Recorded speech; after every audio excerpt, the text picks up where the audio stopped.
Quando fala em ano de morte, fala em ano de perca. Quando fala em ano de morte, fala em ano de sofrimento. Eu não vou perguntar aqui para os irmãos, mas eu acredito que todo mundo aqui lembra de um ente querido que já se foi, de um ente querido que partiu.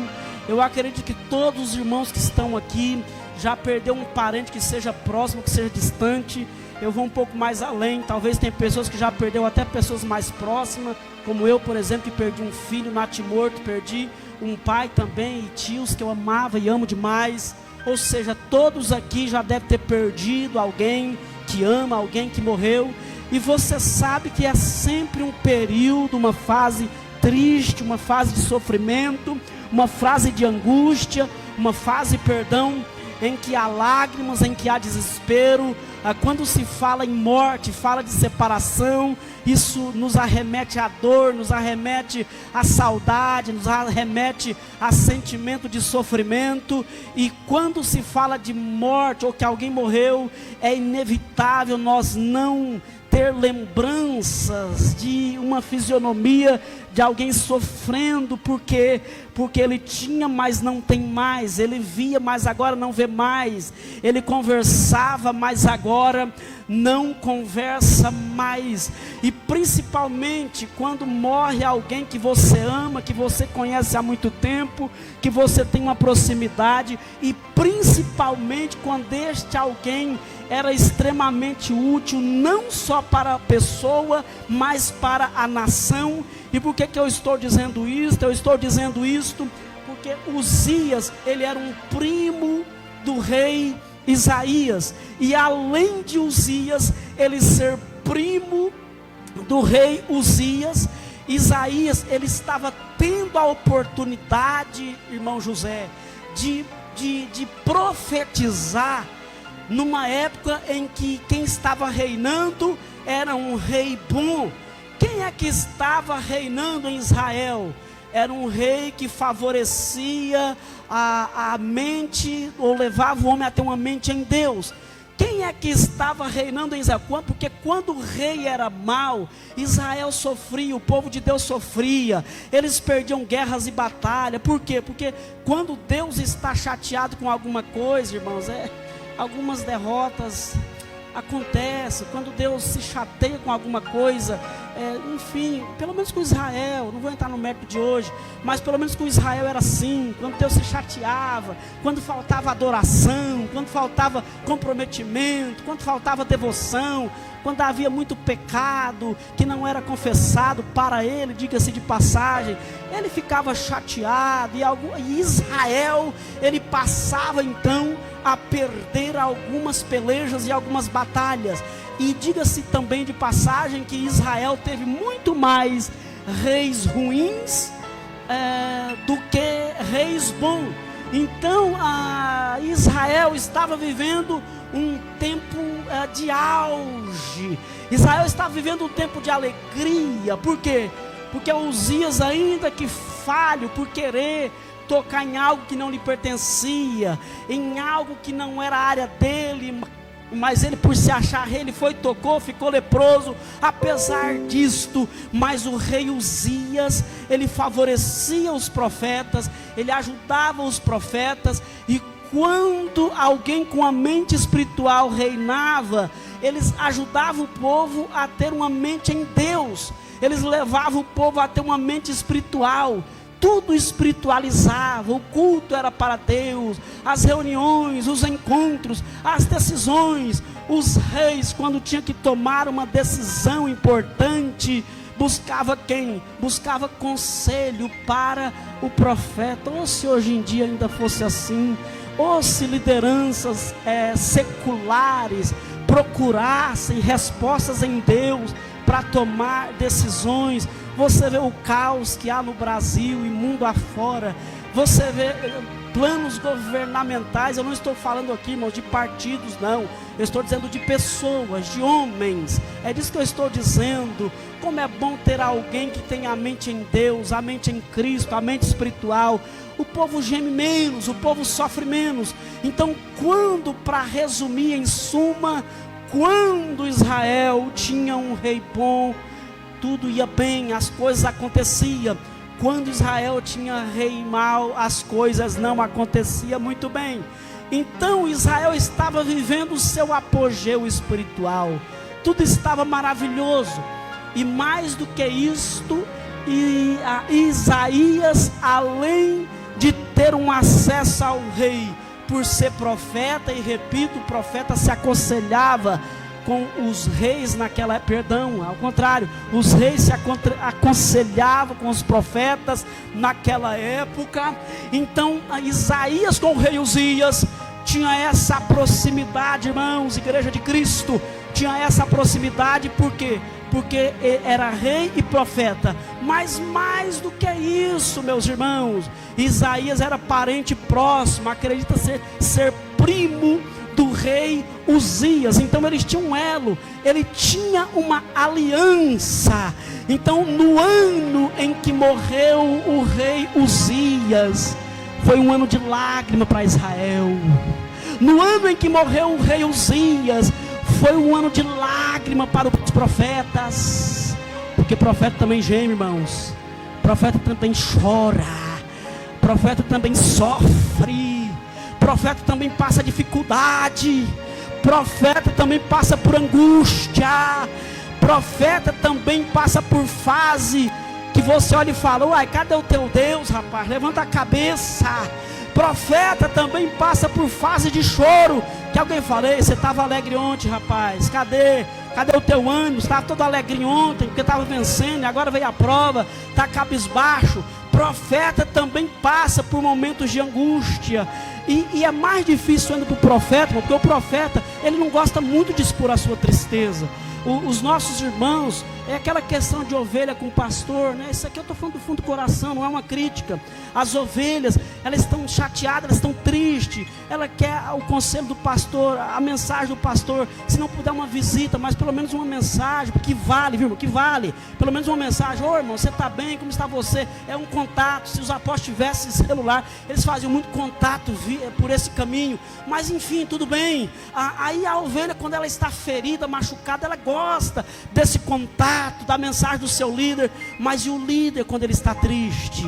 E o líder quando ele está chorando? Ele muitas vezes, quem é que vai visitar o líder quando ele está com problema? Quem é que vai perguntar para a família do líder como que está a sua família, se vai tudo bem? Até porque são humanos como todos, tem lágrima como todos têm. Isso aqui não é uma crítica, mas muito menos um desabafo. Eu só estou querendo fazer você entender como que estava a situação do profeta Isaías, porque profeta parece que tem que estar sempre sorrindo. Ele não pode muitas vezes demonstrar tristeza, senão alguém vai colocar a tua espiritualidade, a tua unção em dúvida. Mas cadê? Se o nosso líder está assim apavorado e chorando, está perdendo as forças e perdendo as esperanças, imagina nós. Foi por isso, irmão, foi por isso. Meu Deus do céu, não tem gente que fala que Jesus chamou Pedro, Tiago e João para orar no Getsêmani, tão somente por causa de unção a mais, por causa de intimidade a mais. Irmãos, Jesus chamou Pedro, Tiago e João para o Getsêmani, porque eram os únicos que entenderiam a lágrima de Jesus, eram os únicos que entenderiam Jesus padecer e suar gotas de sangue. Pastor, o que o senhor está falando, será que tem sentido? Tem, meus irmãos. Poucas horas antes, Jesus tinha dito para Pedro: para trás de mim, Satanás, no Mateus 16. Poucas horas antes, Jesus tinha chamado Pedro de Satanás. Ixi, pai, que palavra, né? Mas tá bom, vamos lá. Irmãos, poucas horas antes, ou poucos dias, perdão, antes, Jesus tinha dito para Pedro: ei, Pedro, o dia que você converter de verdade, já andava com ele 3 anos e pouco, irmão. E Jesus vira para Pedro: Pedro, o dia que você for um crente de verdade, se converter de verdade, você vai ter um outro entendimento das coisas. Então não era intimidade não, irmãos. Jesus chamou Pedro, Tiago e João para orar com ele, para vigiar. Ele até usa o termo vigiar. Vamos ali vigiar comigo no Getsêmani, porque eram os únicos 3 que entenderiam o sofrimento de Jesus. Talvez vai chegar momento na igreja que o teu líder, seja líder de grupo, seja o teu líder que é o pastor, entre aspas, o líder superior, porque não existe mais, vocês não estão entendendo a minha linguagem, seja os líderes de grupo, ou seja o líder central da igreja. Talvez vai ter um momento que para algum departamento ele vai contar com esse, para alguma área ele vai contar com aquele, para algum ele vai com aquele, e todos vão ser úteis para a obra, para o reino, todos. Cada um é a engrenagem, a igreja é uma engrenagem aqui, irmão, para fazer o motor girar, para fazer as coisas acontecer. São os membros de um corpo que cada um tem a sua função. Dedo mindinho não serve para muita coisa, fica sem ele para tu ver.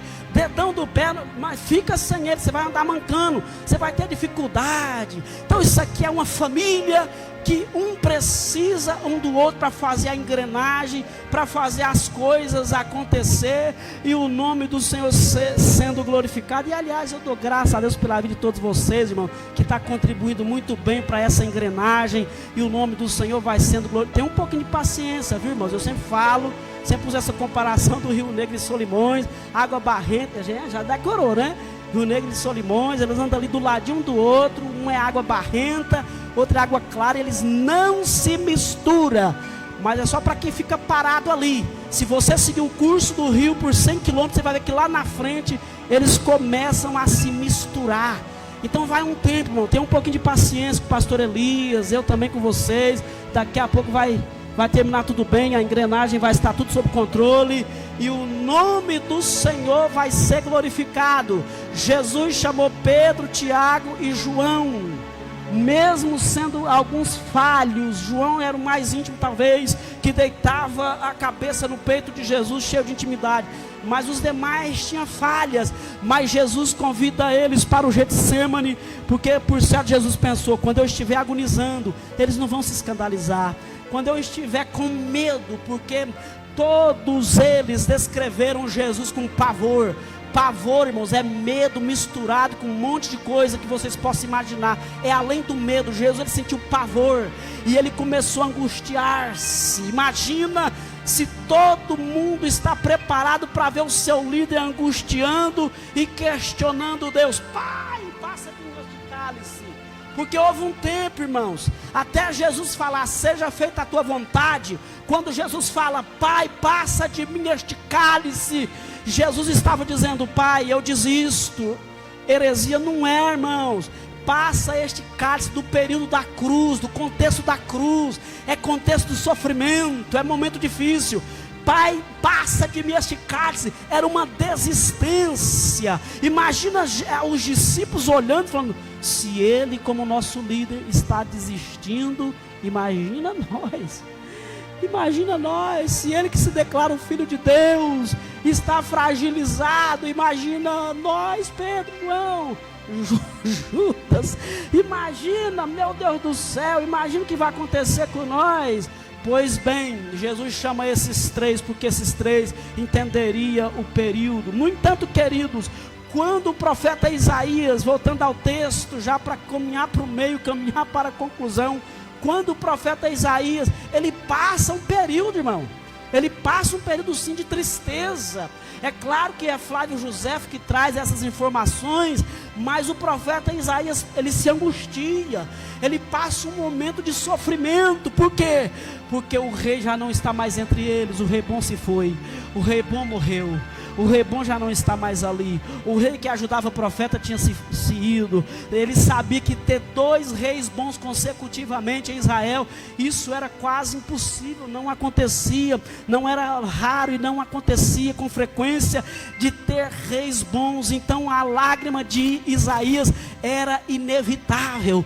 Então um dia, em meio a tudo isso, eu posso, irmão, por que eu não posso? Eu posso viajar um pouquinho, entrar dentro desse cenário, dentro desse texto. Eu posso imaginar o profeta Isaías triste, angustiado, sofrendo por lembrar do seu primo que se foi, sofrendo por pensar na nação de Israel, sofrendo agora, porque não tinha um rei bom. Ele sabia que teria dias difíceis para frente. Aí ele se lembrou de um lugar chamado, eu vou falar na linguagem de hoje, Jesus, ele se lembrou de um lugar chamado igreja. Isaías se lembrou de um lugar chamado templo. Isaías se lembrou: não adianta eu ficar no meu quarto, não adianta eu ficar depressivo, não adianta eu ficar questionando, não adianta eu fechar a janela, fechar a porta, não adianta eu ficar angustiado, fechar a porta para as visitas, desligar o celular e ficar aqui depressivo e falando: por que Deus, por que Deus, por que Deus, cadê o Senhor, por que eu estou sofrendo, por que isso, por que aquilo. Aí ele se lembra de uma coisa bacana chamada igreja. E aí na hora da sua angústia, na hora da sua tristeza, na hora do seu desespero, ele resolve ir para o templo. Oh, meu Deus do céu, obrigado, viu, Pai? Eita, obrigado pela tua palavra, viu, Jesus? Eu te amo. Tu és lindo e maravilhoso, eu te amo porque a tua palavra é fiel, verdadeira. Ela nos mostra coisas interessantes e revela no simples coisas importantes. Ele está revelando aqui, irmão, na sua hora difícil. Eu sei que tem dia que você não consegue mesmo, não. Já passei por isso, não estou te acusando, não.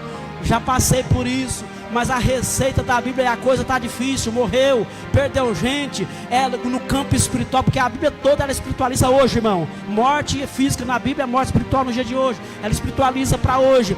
Então perdeu alguém, morte espiritual, alguém está doente espiritual, a coisa não vai bem, o casamento está em crise, a finança está em crise, tantas coisas ruins acontecendo. Está na hora de você se lembrar de um lugar chamado templo. Eu sei, irmão, quando alguém chega na nossa casa, eu já passei por isso, irmão. Eu já passei fase de olhar doido para o celular para chegar uma mensagem, mas não chega não, irmão. Chega não. Eu já passei fase de olhar para o portão, ver se chega alguém batendo palma, irmão. Tem dia que não chega, irmão. Mas eu vou condenar o irmão? Não. Tem coisa que é só Jesus que faz. Jesus sendo o pastor, porque a parábola que fala do pastor buscar ovelha, está falando de Jesus, claro, mas a gente pode pegar um exemplo, não tem problema, pastor tem que tomar jeito na cara mesmo e fazer o seu trabalho, mas enfim, Jesus, ele sendo o pastor, ele conta que havia um homem ferido, que estava descendo de Jerusalém para Jericó, e ele foi ferido. Aí passou o pastor veio descendo, aí ele falou assim: os discípulos ouvindo aquilo, o pastor vai resolver. Estou trazendo para o dia de hoje, tá? Lá é sacerdote. O pastor vai resolver. Não, o pastor não resolveu, gente. O pastor também é falho. Jesus falou: não, mas vai vir o levita. Aí veio o levita. Não, o levita, os cantores da igreja, também tem importância, irmão, como sacerdote. Os levitas, os cantores, faz parte do sacerdócio, faz parte do altar da igreja. Então está vindo o levita. O levita vai resolver o problema. Se o pastor não resolver, os cantores da igreja, os demais obreiros da igreja, que faz parte do sacerdócio, vai resolver. Aí Jesus, meu, o pastorzão está contando isso aí para os discípulos. Passou também e não resolveu. Só que de repente vem o samaritano. E o samaritano estava representando só Jesus. Então o que Jesus, é conhecido, mas virou aí no famoso do bom samaritano. O que Jesus nos apresenta ali em suma? Ele apresenta: o homem pode falhar, o sacerdote ele é humano, ele vai falhar às vezes na tua vida, o levita ele vai ser falho, mas eu não vou falhar na tua vida.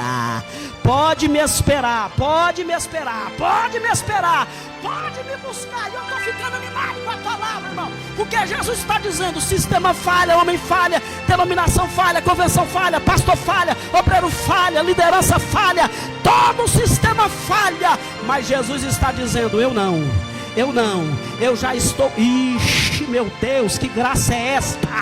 Eu estou preparando o meu cavalo, eu estou já arriando, eu já estou colocando o medicamento na bolsa, o azeite, o óleo, o remédio para curar as feridas. E naquilo que o sacerdote falhou, e naquilo que o levita falhou, eu não vou falhar. E eu estou aqui para te estender as mãos.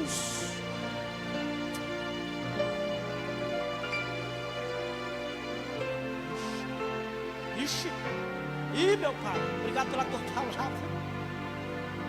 Aleluia. Isaías, rapaz, sei que você é profeta também é falho. Não chegou a hora de sair do quarto escuro, não, meu filho. Está na hora de lembrar das experiências que você já teve lá naquele lugar chamado templo, chamado igreja, não?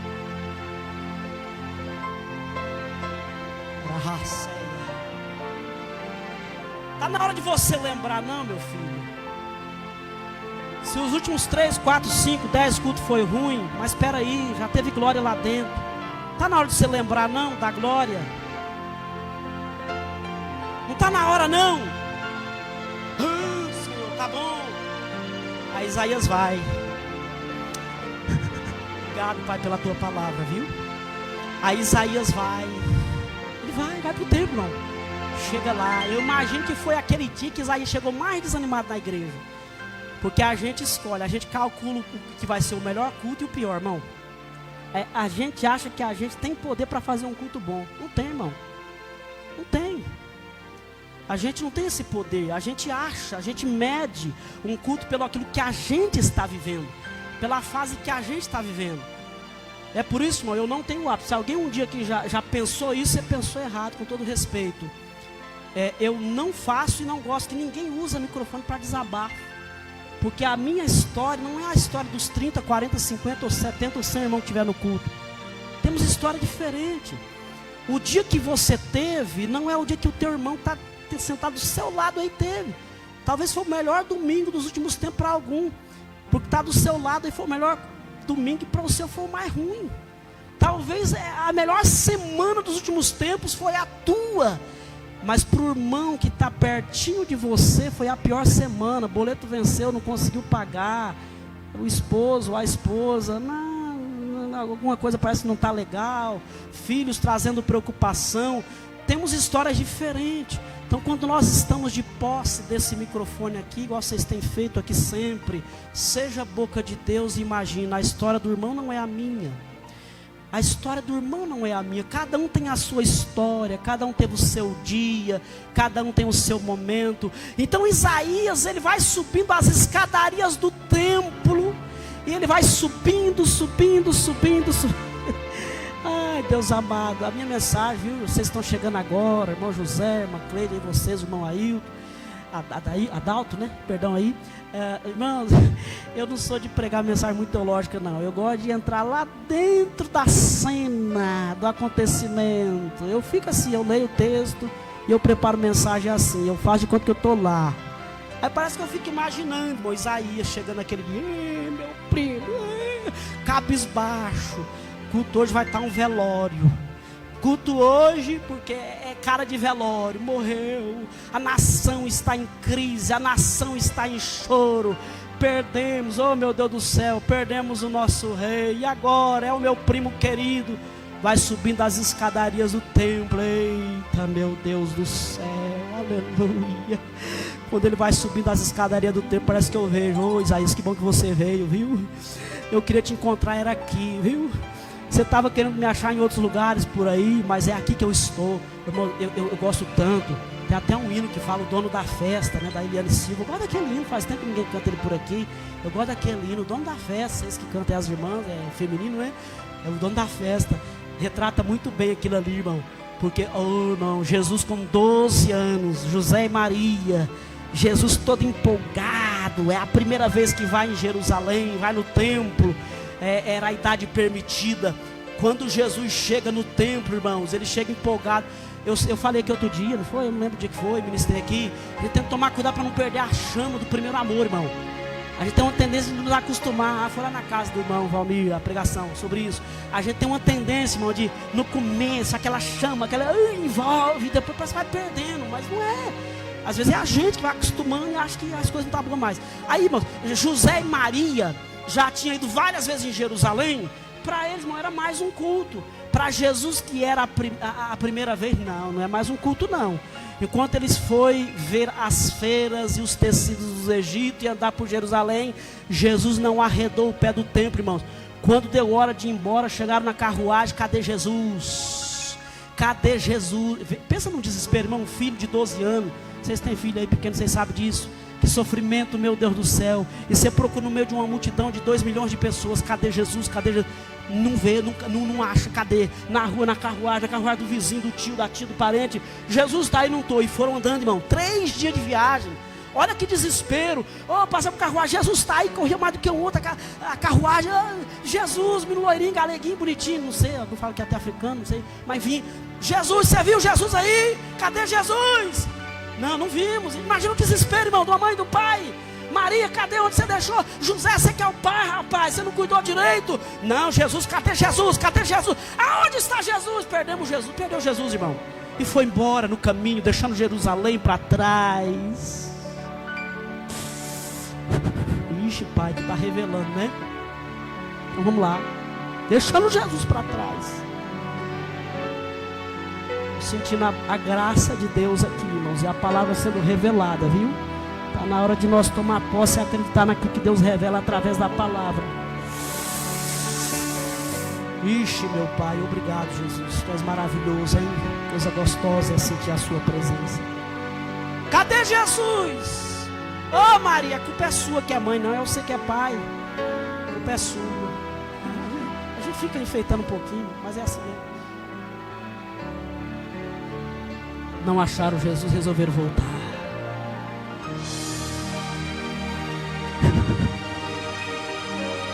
Resolveram voltar. Jesus estava no lugar de sempre. Cadê Jesus, Maria, José? Cadê? Lembraram de uma coisa chamada templo. Lembrar de uma coisa chamada igreja. Ô José, o menino não está empolgado não, porque foi a primeira vez que ele veio. Nós já procurou em tudo quanto é lugar. Será que ele não está lá dentro da igreja não?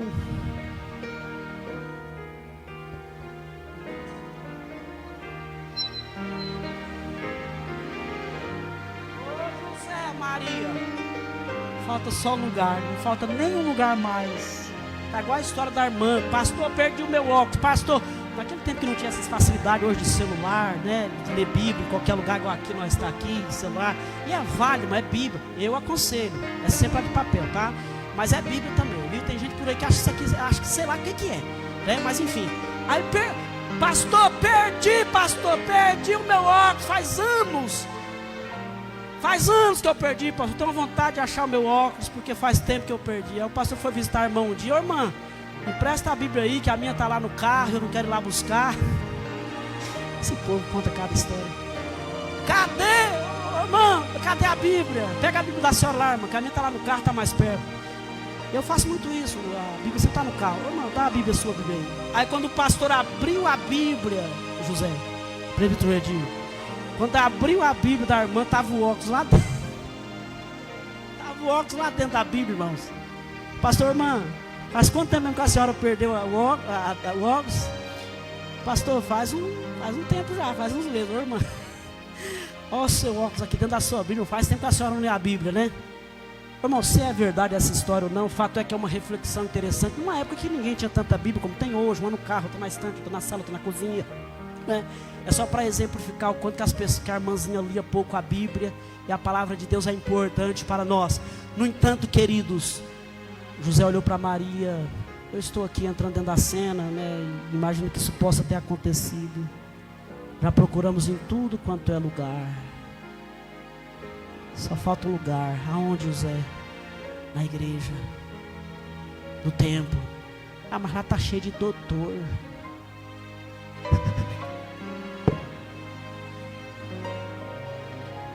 Lá está cheio de doutor, cheio de mestre. Ô pai, o que é isso? Está quase acabando. Irmãos, a gente não está inventando desculpa demais, irmãos, para justificar as nossas mazelas espirituais. Ah, é o hino que é chato, é a banda, é não sei o quê, é o dirigente, é o pastor, é o pregador, é o obreiro, é os mestres, é a teologia. Irmão, será que a gente não está criando muitas desculpas? Quando na verdade é porque nós perdemos Jesus.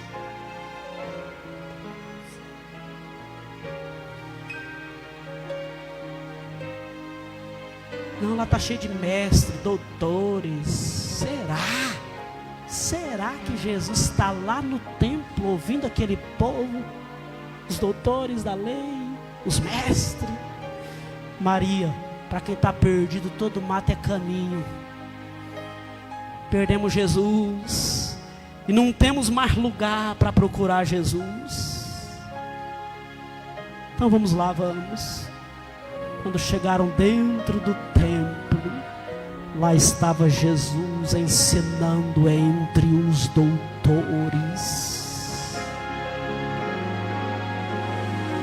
Achamos Jesus. Aonde?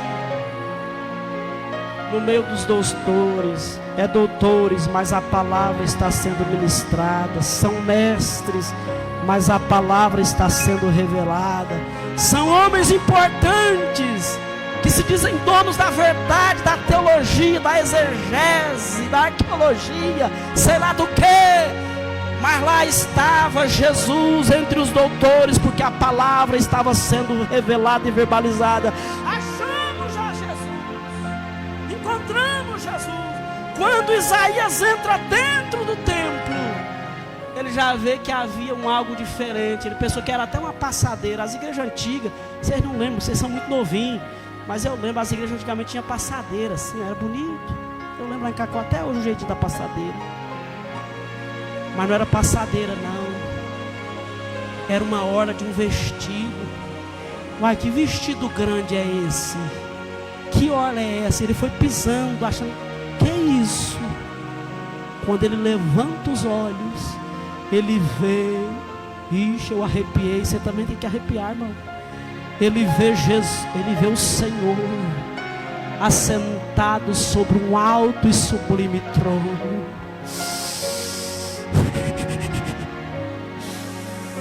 Tem hora que Deus não precisa nem abrir a boca para falar. Ele se revela. Por isso que Jesus falava muito por parábola, né? Isso aqui já foi uma palavra revelada, uma mensagem para o profeta Isaías. Porque quando ele está no ano de morte, no ano de sofrimento, e o escritor está dizendo, no ano em que morreu o rei Uzias, eu também vi. Ou seja, era ano de morte, era ano de sofrimento, era ano de angústia. Mas eu também estou vendo o Senhor assentado sobre um alto e sublime trono. Isso aqui era uma mensagem, irmãos.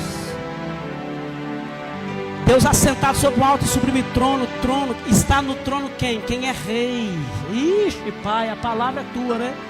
Está no trono, só se assenta no trono quem é rei, irmão. Só se assenta no trono quem governa, quem tem o bastão, o controle, a diretriz de tudo, quem manda, e as coisas acontecem. Quando Isaías olha num tempo de crise, no ano de perca, no ano de adversidade, quando ele olha e vê o Senhor assentado sobre um alto e sublime trono, Deus estava dizendo para ele, eu governo, Isaías. É ano de perca e de sofrimento, mas eu ainda governo. Ô, irmãos, dá para sentir uma alegria aí ou não? É ano de angústia, mas eu ainda governo. É ano de perca, eita Pai, hein?